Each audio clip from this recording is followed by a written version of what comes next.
Louvamos Allah Azza wa Jalla, que a paz de Allah esteja com o Rasul Muhammad sallallahu alaihi wa sallam. Presto testemunho que não há divindade além de Allah. E presto testemunho que Muhammad sallallahu alaihi wa sallam é seu profeta e mensageiro. Suplicamos que Allah aumente a fé de todos nós. E aqueles que deixaram algo do que eles gostam, dando a preferência para fazer a salat, estão todos de parabéns. E que Allah aumente sempre a fé de todos nós. E cada vez mais estejamos junto a Allah Azza wa Jalla. Combina muito com a situação que ocorreu ontem, que o assunto de hoje seja a respeito de um dos pilares do Islã, que não foi falado dele antes. Falamos sobre 5 pilares do Islã, e um dos pilares, que é o destino e o decreto divino, não falamos dele. Falamos na crença em Allah, nos anjos, nos livros, nos mensageiros e no dia do juízo final. E no decreto divino e no destino nós não falamos. O decreto de Allah e o destino que está por acontecer, e o decreto é tudo que ele já decretou antes, muito antes de nós termos nascido. Então está tudo decretado. E o destino é aquilo que vai acontecer. Sabemos que quando a pessoa ainda está na barriga da mãe, o anjo vai até ela, até aquela criança ou até aquele feto, escreve seu tempo de vida, o seu sustento, o seu trabalho, e se ele vai ser feliz ou infeliz. Então algumas pessoas podem dizer: e para que trabalhamos então? E para que nos esforçamos? Porque já está tudo decidido. E o mensageiro sallallahu alaihi wa sallam disse: se esforcem, porque tudo foi orientado para que a pessoa faça de acordo com o que está destinado a ela. Então a pessoa está destinado a ela, facilitado a ela fazer. Então que faça essa pessoa. Devemos nos esforçar e devemos saber dos motivos que nos levem ao sucesso nessa vida e na outra vida. E nos esforçarmos para alcançar esse sucesso. Pois o ser humano, ele tem responsabilidade. Que ninguém se engane que se já está decretado, já está destinado, eu estou livre da responsabilidade. O ser humano tem livre arbítrio sobre algumas coisas. E ele é predestinado sobre as outras. Ele não pode escolher o seu tempo de nascer, a hora que vai morrer, as batidas do seu coração, os pais dele. Certas coisas ele não pode escolher, mas ele é responsabilizado por outras que ele tem o livre-arbítrio. Ele tem o livre-arbítrio para fazer a salata ou não. Ele tem o livre-arbítrio para fazer as boas obras ou não, de ir numa peregrinação, de fazer o bem, de estar longe dos pecados. Tudo isso é livre-arbítrio da pessoa. Ele foi orientado e foi dito a ele, e foram enviados os mensageiros para que ele siga o caminho certo. Se perguntarmos para uma pessoa: você faz a salat? Ele diz: Inshallah, eu vou fazer salat. Se Deus quiser, eu vou fazer a salat. Isso não são palavras de um crente de verdade. Pois Allah quer que você faça a salat. Se ele responder: mas se já está predestinado para mim, por que eu tenho que fazer a salat? Respondemos para ele: acaso você se alimenta? Você come? Ele diz que sim. Mas se você se alimenta e sabe o dia que você vai morrer, está destinado, o seu dia já está escrito, o porquê que você se alimenta? Por que você vai no médico? Por que você pega os motivos para a sua saúde, para ter uma saúde saudável?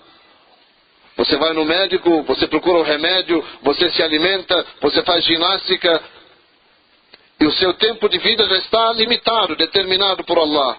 Mas apesar disso você faz. Você trabalha para alcançar o seu sustento. E dissemos que já está definido o seu sustento. Mas apesar disso, todos nós saímos para trabalhar, nos esforçamos para conseguir um sustento para nós e para os nossos familiares, sabendo que o sustento já está determinado por Allah. Então, por que acreditamos em algumas coisas e descremos nas outras? Acreditamos que o nosso tempo de vida está marcado, mas temos que nos esforçar para ter uma vida saudável, nos alimentarmos bem, fazer uma ginástica. Acreditamos que o nosso sustento também já está decretado, mas temos que trabalhar, porque a comida não vem do céu e assim por diante. Essas são as palavras que nós escutamos muito. E quando dissemos, então você também tem que se esforçar do lado religioso, a pessoa diz, Insha'Allah, ou se Deus quiser. Então ele acreditou numa parte e deixou a outra. Ao Corão Sagrado, Allah Azza wa Jal diz também a respeito desse assunto. E talvez vocês detestem algo e ele seja benéfico para vocês. E talvez vocês gostem de algo e ele seja maléfico para vocês. E Allah sabe e vocês não sabem. Muitas situações, uma pessoa quando atingida com algo, ela pensa que aquilo é um mal para ela. Talvez nesse algo que atingiu ela, existem muitas coisas boas. Talvez sejam motivos para tranquilidade. A pessoa, se ela crer no destino e no decreto de Allah, fatalmente ela vai se tranquilizar. Ela vai entregar a situação dela nas mãos do Criador, como de fato tem que ser, e fazer de acordo com a sua responsabilidade. A consciência dele vai estar tranquila, porque eu estou fazendo aquilo que Allah me orientou e determinou que eu fizesse. E o resto está nas mãos deles. Aconteça o que acontecer, é um bem que está reservado a mim. Se eu não entender o decreto, ou se eu entender o decreto, de todas as situações, o que Allah decretou para mim, enquanto eu estou crente, tudo que ele decretou é um bem para mim. Tem uma história do Alcorão que fala sobre isso. Quando Sayyidina Musa alayhi salam, na companhia do Khidr, uma pessoa mais sábia que Musa alayhi salam, mas Musa alayhi salam é superior a ele na fé, e ele é um dos 5 mais importantes. Mas ele esteve na companhia dessa pessoa, o Khidr, e soube que ele era mais conhecedor das coisas do que ele próprio, Moisés. Isso está narrado na Surata Caverna. Moisés pediu para ele, então, me ensine algo a respeito das coisas que só você sabe. Ele disse, talvez você não vá ter paciência. Talvez você não tenha paciência para eu te explicar. E isso também é um exemplo para todas as pessoas. Talvez as pessoas não tenham paciência quando as coisas acontecem com elas. Elas precisavam ter uma fé maior que tudo o que está acontecendo, mesmo que eu não entenda, mesmo que a minha mente não tenha o limite de entender, é um bem para mim. O Khidr, então, na insistência de Moisés, alayhi salam, disse para ele, eu vou te ensinar algo, mas não me pergunte de nenhum acontecimento antes que eu te explique. Tenha paciência, Moisés, e tenham paciência todos com o decreto de Allah. Algo bom está por trás de tudo que Allah decretou para nós. Foram andando os dois até que subiram numa embarcação. Assim que subiram na embarcação, Al-Khidr danificou a embarcação. Moisés não entendeu e disse, você danificou para afogar todos que estão nessa embarcação. Você fez algo inaceitável. O Khidr respondeu para ele, eu te disse que você não vai ter paciência. E seguiram os dois. Chegaram num determinado lugar.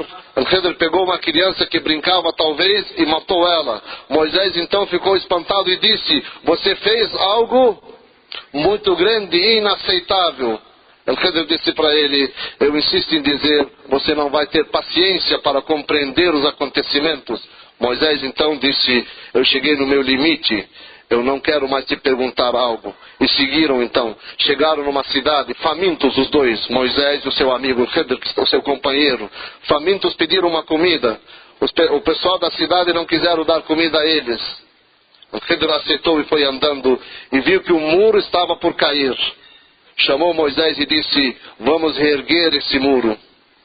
Moisés então retrucou e disse, mas eles não quiseram nem dar comida, nós estamos famintos, você vai reerguer o muro para eles? O Khidr então disse, esse é o nosso ponto final, nós temos que nos separar, porque fatalmente você não vai ter paciência comigo, e agora eu vou te explicar o decreto de tudo que você não entendeu. A embarcação que eu danifiquei, o Khidr falando, era de pessoas pobres que precisavam daquela embarcação. E tinha um rei do outro lado, que sempre que chegava uma embarcação inteira, ele tomava para ele a força. Então quis danificá-la um pouco, para quando chegasse do outro lado, o rei não quisesse essa embarcação. E a criança, Allah de alguma forma fez o Khidr entender que aquela criança, quando crescer, ela tinha 2 pais devotos religiosos. Quando ela crescesse, ela ia desviar os pais dela, ia trazer problema para os pais e desviar os pais da crença certa. Matei ela para que Allah troque ela por uma criança melhor para os pais, e para que essa criança, quando crescesse, não cometesse os pecados que ia cometer e entrar no inferno. Salvei ele e salvei a família, porque eles vão ser recompensados por uma criança melhor. E o muro que eu reergui pertence a 2 órfãos que tinham 2 pais devotos e religiosos. Eu queria reerguer o muro, porque embaixo do muro existe um tesouro para esses órfãos, esperar que eles cresçam e retirem o tesouro com as próprias mãos. Muitas vezes nós não entendemos o decreto de Allah Azza wa Jal, mas devemos saber que tudo que Ele nos envia é para o nosso bem.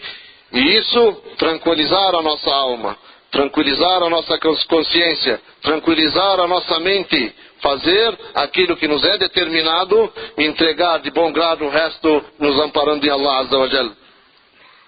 Os frutos da fé são muitos. A fé no destino e no decreto de Allah é a força que a pessoa conquista. Se a pessoa tiver uma fé inabalável nesse pilar do Islã, do Iman, da fé, ela vai achar que tudo que está por acontecer é algo saudável para ela. Então nada vai lhe perturbar. Hoje vimos que pessoas ficam perturbadas por qualquer doença, por qualquer perca. O nervo ataca elas. Elas estão abaladas psicologicamente, porque a fé delas no decreto de Allah ainda é pequeno. Elas têm que fortificar mais a fé, ter mais confiança, muito mais confiança. Se amparar em quem? Se amparar em Allah Azza wa Jal. O Rasul Muhammad sallallahu alaihi wa sallam disse: o crente forte é superior ao crente fraco. E nos dois existem muitos bens. Aquele que é forte em crença é muito superior àquele que é fraco em crença. Mas os dois, existem neles muitos bens. Faça aquilo que lhe é útil, segue o Rasul falando. Tenha força de fé, faça aquilo que lhe é útil, peça o auxílio de Allah, não se perturbe, e quando acontecer algo, não diga: se eu tivesse feito tal coisa, teria acontecido tal coisa. Ah, se eu tivesse feito diferente. Ah, se eu tivesse ido antes. Ah, se eu tivesse ido depois. Ah, se eu tivesse mudado o caminho. Não fale isso, mas diga: Allah decretou e Ele sabe o que faz. Porque se você ficar se remoendo: ah, se eu fizesse isso, ou ah, se eu fizesse aquilo, abriria então as portas do Shaitan. Um rei que tinha um companheiro dele, um amigo dele, um ministro, andavam sempre juntos para caçar. Uma certa vez o ministro teve um erro e acabou esse erro gerando um problema para o rei, que foi cortado o dedo dele. O ministro então disse para o rei: isso vai ser um bem para você, Allah só decreta as coisas boas. O rei, enervado, disse: não, coloque um ministro na cadeia. E o ministro, indo para a cadeia, disse: e na cadeia há de ter muito bem para mim também. O que Allah decreta é em benefício nosso. E seguiu a história, e o tempo passou, e esse rei tinha por hábito ir caçar. Quando ele chegou numa ilha, naquela ilha existiam pessoas que tinham uma crença que eles deveriam oferendar algo para o Deus que eles adoravam, uma pessoa estranha a eles. O rei chegou até eles cataram o rei então para matá-lo e oferecer como oferenda. Fazia parte da religião deles. Mas a pessoa tinha que ser inteiramente saudável. Todos os membros deles perfeitos. Quando pegaram o rei para matar, viram que o dedinho dele estava cortado, rejeitaram. Disseram que sem o dedo ele não serve para ser oferecido. O rei então entendeu e voltou e disse para o ministro: eu vi o benefício que existiu para mim naquele decreto de Deus quando cortou meu dedo. Mas que benefício você teve na cadeia? O ministro então disse: tudo que Deus decreta tem benefício nosso. Eu fiquei na cadeia. Se eu não estivesse na cadeia, eu estaria na sua companhia. Você estaria com o dedo cortado e eu com todos os membros inteiros. Me pegariam, me matariam e me ofereciam. Mas eu estava na cadeia e na cadeia existia um benefício para mim. A força que o crente tem que ter nesse pilar do Islã, a glória que ele tem que ter, a força da glória do muçulmano, a honra dele está na religião dele, na crença dele em Allah Azza wa Jal. O muçulmano de verdade não se humilha para ninguém. O muçulmano de verdade não se humilha para as pessoas, ele somente se ampara em Allah Azza wa Jal. Umar ibn Khattab radhiallahu anhu disse: tudo que Allah decretou para mim é em benefício meu, porque na realidade eu não sei onde estão as coisas boas e onde estão as coisas ruins, e só Allah subhanahu wa ta'ala sabe. Uma outra pessoa, quando morreu seu filho, deu risada e sorriu, crente de verdade. Disseram para ele: você acabou de perder o filho, está sorrindo? Ele disse: mas como eu não posso estar satisfeito com o decreto que Allah decretou sobre mim? Se ele decretou isso, é porque é em meu benefício. As pessoas que acreditam nesse pilar do Islã, uma fé inabalável, não se perturbam, não se preocupam, não se enervam, e não têm dor na consciência, e não têm medo do futuro, e nem se sentem tristes pelo passado. O ser humano, por natureza própria, quando algo de bem atinge ele, ele quer aquele bem somente para ele. E quando algo de mal atinge ele, ele coloca a culpa nos outros. Allah Azza wa Jal diz: essa característica é das pessoas em geral, menos daqueles que fazem a oração. Eles estão numa ligação mais forte com Allah Azza wa Jal. É um dos pilares fortíssimos da fé do muçulmano. E antes de encerrar, dizer que o que está decretado, o que está predestinado, ele pode ser amortecido ou então eliminado, se assim Allah quiser. Mas o meio para isso é o du'a, a súplica. E o Rasul sallallahu alaihi wa sallam disse: não impede algo do destino, nada pode impedir algo do destino, exceto o du'a. No outro hadith, o du'a beneficia aquilo que está acontecendo. Aconteceu hoje algo. O du'a beneficia de que forma? Amortece, faz ele ser menos forte para a pessoa.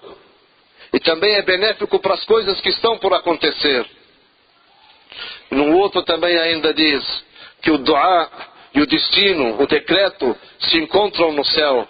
O decreto descendo para a pessoa e o du'a que ela fez subindo se encontram, dependendo da força do du'a, ele impede o acontecimento, ou então, em último caso, amortece, ou então beneficia a pessoa mesmo que atingir.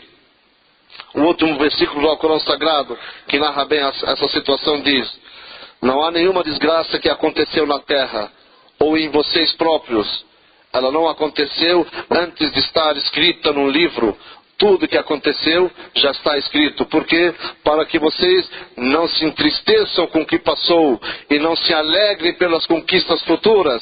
A alegria do muçulmano e a tristeza do muçulmano não tem que existir. A alegria dele tem que existir somente naquilo que Allah Azza wa Jal decretou a ele na sua religião. A glória do muçulmano, a alegria do muçulmano é nas conquistas religiosas, é na crença em Allah Azza wa Jal, é na bênção de Allah Azza wa Jal. O passado passou, não se entristeça, as palavras de Allah estava escrito. E por que ele disse isso? Para que a gente não se entristeça com o passado e nem fique muito contente e feliz com o presente, esquecendo da realidade. E a realidade e o maior para que nós lutamos é a religião, é o Islã.